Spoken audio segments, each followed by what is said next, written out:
కుటుంబాలు ఏవైతే గ్యాస్ మీద ఆధారపడి చేస్తా ఉన్నారో వాళ్ళు ఎక్కడా ఎఫెక్ట్ కాకోకుండా సప్లై చైన్ మెకానిజాన్ని పర్ఫెక్ట్ కండిషన్ లో పెట్టడానికి మేము ప్రయత్నం చేయడం జరుగుతూ ఉంది. ఎందుకు అనంటే ఒక్కసారిగా ఇవాళ పానిక్ రియాక్షన్ మనకు కనపడతా ఉంది. ఆ ఆందోళనతో వస్తుందో రాదో అనే ఆందోళనతో నార్మల్ గా 1 लाख ఉండాల్సిన దగ్గర ఇప్పుడే ఆల్రెడీ 70% 80% ఎక్స్ట్రా బుక్ చేస్తున్నారు. ఎవరు బుక్ చేసినా కూడా చాలా రెస్ట్రిక్షన్స్ మన గవర్నమెంట్ ఆఫ్ ఇండియా ఇచ్చింది.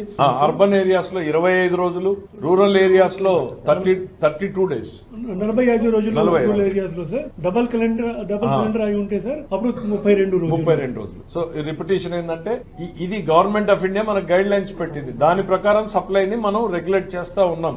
ఇప్పుడే ఇవాళ చాలా ఫ్రూట్ఫుల్ డిస్కషన్ అన్ని ఆయిల్ కంపెనీలు వచ్చాయి, అందరితోనూ పెట్టాం. వాళ్ళని కూడా ఎప్పటికప్పుడు డేటా మాకు షేర్ చేయమంటున్నాం. ప్రభుత్వంలో ఏం జరిగేది వాళ్ళకి, వాళ్ళలో కంపెనీల్లో ఏం జరుగుతుందో తెలుసుకుంటున్నాం. ఎక్కడ కూడా బ్లాక్ మార్కెటింగ్ కి ప్లేస్ లేదు.